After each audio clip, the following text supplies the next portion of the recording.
This is End Screen Noise. My name is Colin Dixon, founder and chief analyst at End Screen Media, and it is the second week of July 2019.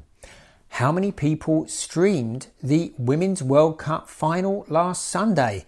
Well, looking at Fox's official streaming numbers, you would be underestimating the number of streamers by a lot, and we're going to look at why. Now, the Women's World Cup between the US and the Netherlands was a great game, with the US emerging victors 2-0, and it drew a pretty good audience. 14.3 million people have watched, according to Nielsen. And for a non-prime time event, that's a very, very good performance. Now, the last Women's World Cup final drew about 10 million more in audience, but it was in prime time. And of course, that was between Japan and the US, with the Japan emerging victors on penalties.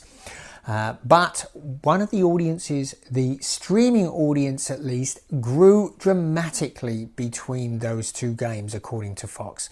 289,000 average minute audience was the number of streamers, and that's a 400% increase over that previous World Cup final. So that's a pretty dramatic increase, but I think the audience was way higher than that, and here's why. The Nielsen official numbers for the number of people that watched include virtual MVPDs like Sling and YouTube TV. And of course, these people are watching over the internet, so they are watching a streamed game. So to get a real handle on the number of people that actually streamed this game, we have to extract the virtual MVPDs from the official viewing numbers. So we could go with Nielsen's estimate of 5.3% of television homes that have a virtual MVPD. That gets about 6.4 million homes. But I think there's reason to believe that Nielsen's estimate is way low. And here's why. If we look at the top four providers, Sling TV has 2.4 million, DTV Now has 1.3 million, and Hulu Live has 2 million. Well, we haven't even gotten to the fourth one, and we're already at 6 million subscribers. The fourth biggest is YouTube TV with at least 1 million. PS View has 0.8 million, and Fubo TV has 250,000. And then we also have smaller ones like Philo and Watch and others. So I think we have at least 8 million homes using a virtual MVPD today.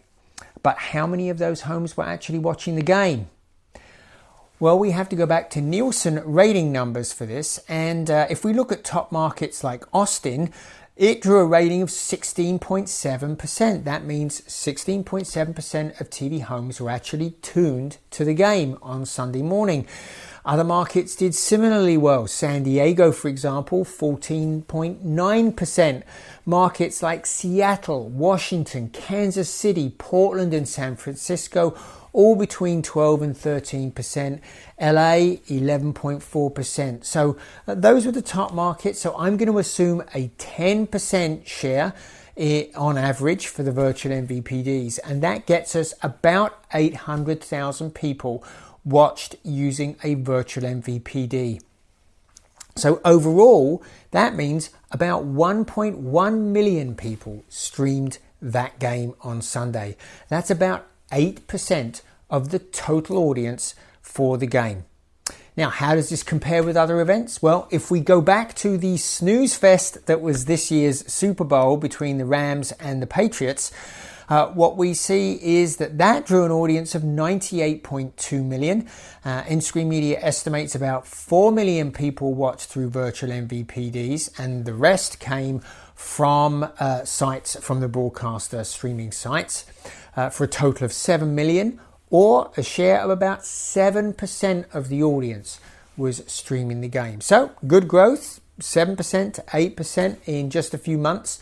And I have a feeling that we are going to see that number really start to increase fast now. A lot of pro sports are becoming more available online, and we will see a lot more of that in the next few months, and that will drive up the number of people who are watching streamed.